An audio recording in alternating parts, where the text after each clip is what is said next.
जौन 2 करोड़ के प्रोजेक्ट बा उ ऊपर साइन कर दे। हाँ जौन थार बा यार ओकरा किन के लेके आऊ ना, यहाँ बैठल बन हमें।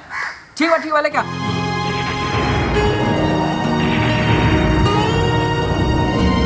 ए भाई हई सारा मोबाइल तोहरे ह का? ना तो क्या कर तारा बाप के हो। ए भाई हाँ तनका मोबाइल देना चलाई। ए छोड़ तोरा औकात से बाहर बा मोबाइल। ए भाई हाँ हमें गाना बजेला का? ना तो खोदी बजेला तारा बाबू गाना बजेला पोय पोय। ए मार दो दोना चलाई। ए छोड़ ए दाना मार दो। ए छोड़ गरीब कहीं के तोरा औकात के भल हमर मोबाइल छुए के तोर ओई बे से पूरा नौटंकी देख लेनी। अरे तोरा पता बा तू कितना भारी नुकसान कइले बड़ी। उ पूरा मोबाइल के पहले ले जाके आगे में जराए हैं और गरम दूध से हम नहाम आज शुद्ध होखे। गरीब हट तू हमारा के गरीब बोल के चल गई हो। एक दिन हम ऐसा इतिहास रचेम कि तोरा जैसन 10 गो कुकुरा के हमार चप्पल चटिया। ई एगो हिजड़ा के जबान बा ना ई एगो मौगा के जबान बा ना ई एगो मर्द के जबान बा। कान खोल के सुन लिए तोरा दुआर पर देखे 4 चक्कर बुलेट मोटरसाइकिल से ना लगौनी तो सोच ले।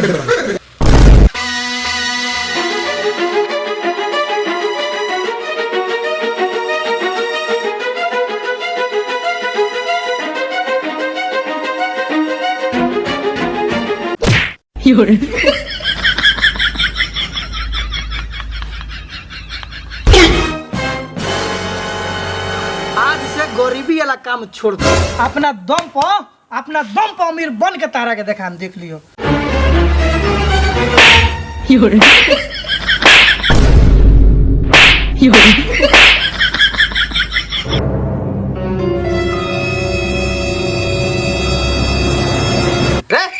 अमीर बने तो आसान बात पड़ी। ये तू सपना देखते अमीर बने के।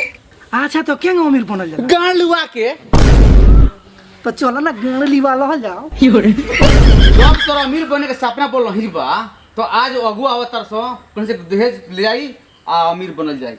ठीक बात हो।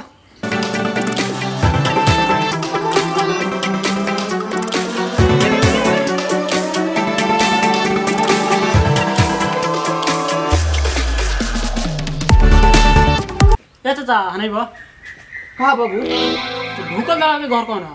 ए ढुकल दाल हमरे नाम न मार दवा। अच्छा तू हबो? हां हइए में घरवा ह ई ह तो हमनी के अगुआ से ये हमर बड़का भैया हम इनकर छोट भाई अब निकाय में से लइका देखे तोरे लइका। हां लेके हमर बा तनी तो आओ हम दूर आओ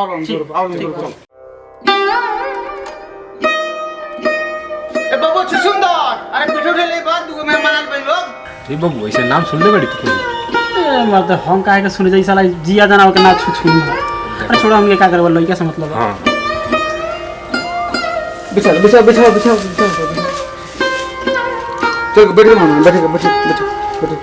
लो भाई जोर के बिठाई पे बैठी सब पुअरा के बिठोई बा।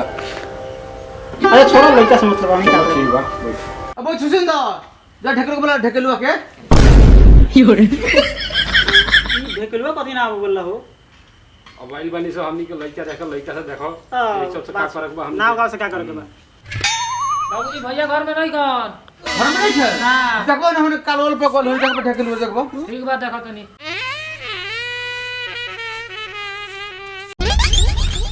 देखो भैया चलन तारा कनी आज बड़ा सन देखे बाबूजी बोलै नहीं आई हमरा के देखाइल बा। हां चल बाद में चलो।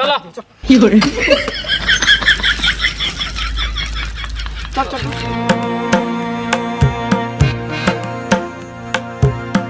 ये लइका हो भैया। हां बुझा तो भाई जे तू है। चल खुश रहो। खुश हो। अच्छा सुंदर नाश्ता लो नाश्ता कहे के मतलब आ समझ नहीं ये हमार बबुआ हमें देख ली लोग जोन पूछे के बात पूछ ली लोग।